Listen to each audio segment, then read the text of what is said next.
Hi, இன்னைக்கு evening ஸ்நாக்ஸுக்கு banana போலி. பனானா ஸ்டஃபிங் செய்கிறது ரொம்ப ஈஸி. ஸ்டஃபிங்க்கு ரெண்டே பொருள் தான், வாழைப்பழம், ரவை. பழம் நல்லா பழுத்து இருக்கணும். ஆல்ரெடி கோதுமை பிசைஞ்சு எடுத்து வச்சாச்சு. ஒரு அரை மணி நேரம் ஊறினதுக்கப்புறம் கொஞ்சம் மஞ்சளும் எண்ணெய் விட்டு நல்லா பிசைஞ்சிடலாம். மஞ்சள் எதுக்குன்னா கலருக்காக. ஒரு 5 நிமிஷம் அதை அப்படியே விட்டுருங்க. இப்போ ஸ்டஃபிங் ரெடி பண்ணுறதுக்கு வாழைப்பழமும் ஒரு ஏலக்காய் போட்டு அரைச்சி எடுத்து வச்சிடலாம். பேனில் ஒரு டேபிள் ஸ்பூன் அளவுக்கு நெய் விட்டுட்டு எடுத்து வச்சுருக்க ரவையை நல்லா வறுத்துருங்க.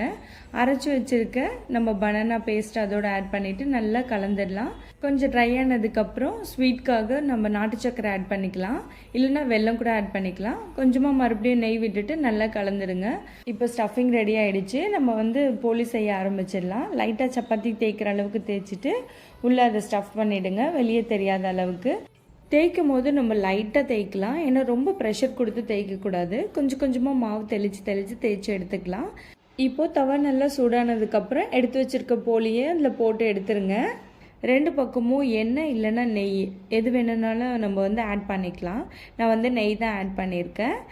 ஈவினிங் ஸ்நாக்ஸ்க்கு ரொம்ப பர்ஃபெக்டான ஒரு போலி ரெசிபி தான் இது. ரொம்ப டைம் எடுத்துக்காது, ரொம்ப குயிக்காகவே செஞ்சிடலாம்.